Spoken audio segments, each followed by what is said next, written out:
Some people say that there's this global agenda when it comes to climate change. And I've said this before, but if you take any 10 or 15 developed nations across the world, their climate change policies are generally very similar. And that's not by luck or chance, that is by design. And I'm going to structure what I mean by a global agenda. And everyone probably has a different perspective, but generally, this is what I think at a high level. Okay. First thing that this agenda does is they describe a problem that's terrible, right? We're burning too many CO2 emissions from coal. There's too many there's too many internal combustion engine vehicles on the road. There's too much energy usage from air conditioners. There's a dire issue. And if we don't fix it immediately, we all are going to Earth is going to end up this rock of molten lava, like just running around the sun. We're going to be all dead. Calamity for sure is going to happen. That's problem definition, okay? Well, not really definition, but it's a problem identification. Again, some could debate that. But then once that theory is identified, the agenda says, well, now we need to figure out what is our recommendation for the way forward. And the way forward is phase out of those old technologies. Don't worry about trying to make them better. Don't worry about the efficiencies of it. Don't worry about the fact that we've created all this infrastructure around that tech. Don't worry about that. We need to phase that out. Coal plants, phase out. Internal combustion engines, phase out. Okay. Hydrofluorocarbons for air conditioning units, phase out, phase all of that out. Okay. So that's gone. That's dead. It's gone. Right. So it's done. Then what we're going to do in government, this is part of the agenda, promote this new way of thinking. Like, we're phasing out hydrofluorocarbons, we're phasing out internal combustion engines. We're doing that because it's saving millions and millions of CO2 emissions per ton, whatever it is. Do a structured ad campaign, whether it's online, in person, doing a bunch of stuff with municipalities, with the broader public sector, put it up in hospitals and schools, etc. Everyone must do their part. Fund cartoons like Captain Planet. I don't think that's a real thing, but fund ad campaigns that make sure it develops deep into the psyche that we're phasing out this old technology because it's helpful for the environment. And what are we doing? We want to bring in new technology. Again, out with the old, in with the new. And the new is, electric vehicles. The new is wind farms. The new is, I don't know, not coal-fired plants, but wind farms and solar plants and solar farms and all these new technologies. And the way they're going to do that, the government, is they're going to provide billions of dollars to companies to develop those plants, solar, wind farms, etc., regardless of how efficient those initiatives are. That doesn't matter. We're bringing in new technology. And we want, if there's a consumer element to this, which most times there are, like an electric vehicle or a more efficient AC unit or a more efficient, pick your energy efficient appliance, we're going to incentivize the consumer to purchase that thing. So your old refrigerator, it works like a charm. It does everything it needs to. But guess what? It's killing the environment. And because it's killing the environment, you need to throw that thing out immediately. And I know the new one costs $1,500, but guess what? Buy it. Buy it right now and then save your receipt, because come tax time, that's a tax deductible expense. Or, we'll give you a couple $100 back. We'll do something to incentivize you to buy that new shiny object. We don't want you to hang on to that type of equipment. In effect, this global agenda,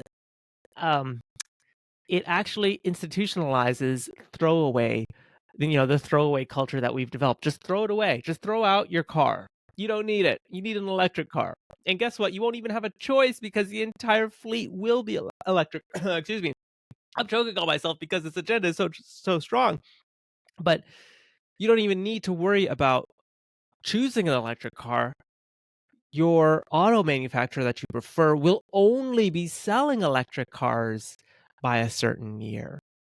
So that's what I think, again, at a very high level, the agenda is. And I think associated with this are other things like what the government will do in addition to the ad campaign for climate change. And I'm using climate change, there's other topics, but what they'll also do associated with that is they'll start developing agencies, boards, ministries, departments within the bureaucracy to enable and enact regulations, right? They need people to make sure that there's only electric vehicles. They need people to make sure that there are enhanced stringent energy efficiency guidelines. It creates this whole sector of government employees and workers coming out of energy efficiency, climate change, right? I would imagine, and I don't know if there's any stats on this, but that, tens of thousands, hundreds of thousands, millions of bureaucrats around the world, their jobs have been created based on this climate change, global climate change agenda. And again, like I said before, what's not unique about the agenda is that it is not unique. You go country to country, and they have very similar, if not identical, policies when it comes to climate change. And the common phrase is we're fighting climate change. Remember at the beginning, right? Like this technology causes millions and millions of CO2 emissions, of tons of CO2 emissions. So you need to phase all of that out. Don't worry about trying to make it more efficient. And and there's no way you would get a consumer to give up their old reliable vehicle, their old reliable refrigerator, microwave, whatever it is. You'd never get that. But if you start saying words like we're fighting climate change, this thing is terrible. That, you know, they always say a lie, if you say it enough times, becomes the truth, something along those lines. It's like, if you keep on that same kind of trajectory with your thinking, it develops deeper into the hearts and minds of consumers who initially would be so reticent to even consider an electric vehicle, a new refrigerator, etc. But then guess what happens? That same consumer's on YouTube, and YouTube creators are promoting by their nature, hey, there's this new electric vehicle, check it out, it's got these new features. And then suddenly you watch enough of those reviews, your friends start telling you about electric, more efficient refrigerators, whatever. The psyche develops deeper and deeper, and suddenly you find yourself at Home Depot figuring out if you go for the $1,400 refrigerator or the $1,700 refrigerator with the screen on the front, so you can know when it's time to change your milk and buy whatever's expiring, because the screen will tell you. And I don't mean to, again, make this light, but this is what the agenda is. Throw out your old tech, bring in new tech, regardless of whether or not it works.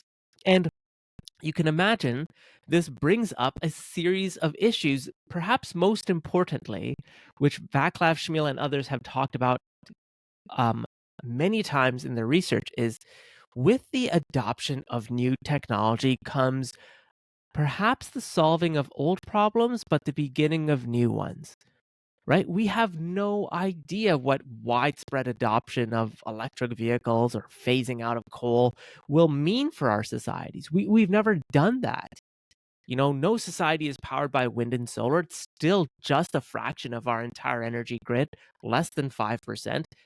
And the agenda always says, don't worry, over time, it's going to get more cheap. Wind and solar is going to get more cheap. And guess what?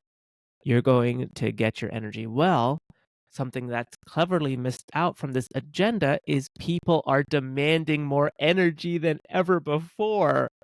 I mean, people are living in, first of all, we're buying more heavier vehicles. Electric vehicles are more heavier than ever before. We're living in bigger houses. If you can afford it, you're living in a bigger house than you were in the 90s. Even if you were upper middle class or upper class, if you're upper class, you're definitely flying more than the upper class back in the day. We are using more energy. The middle class is using more energy than ever before, meaning the demand for energy will continue to go up. And of course, that's not just the middle class. Lower income countries are bringing people out of poverty. China has brought hundreds of millions of people out of poverty.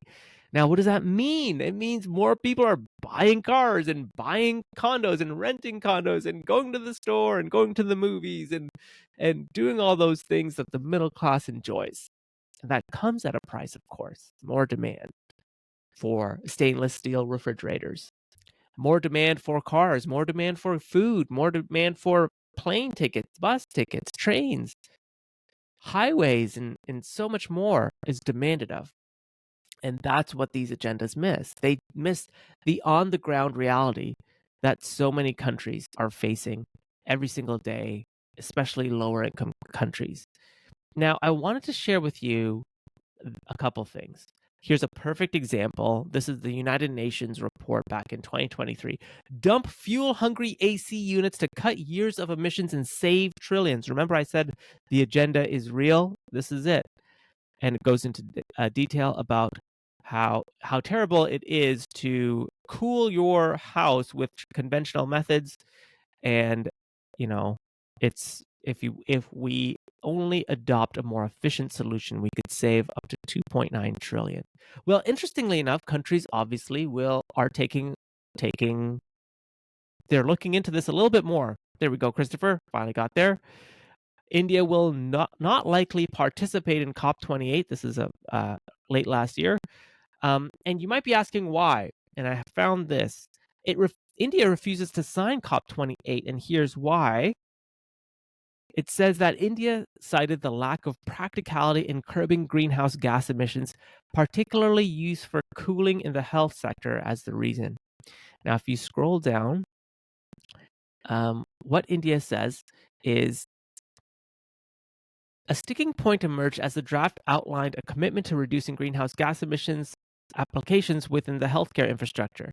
India expressed concerns that greenhouse gas reduction for cooling in the health sector could hinder its ability to meet growing demands for medical services, particularly in remote and underserved areas. The three health priorities for India's G20 presidency were built on a resilient healthcare system, creating a platform for improving access to medical countermeasures. And so this is where the agenda falls apart, right? The largest producers of CO2 emissions, China and India.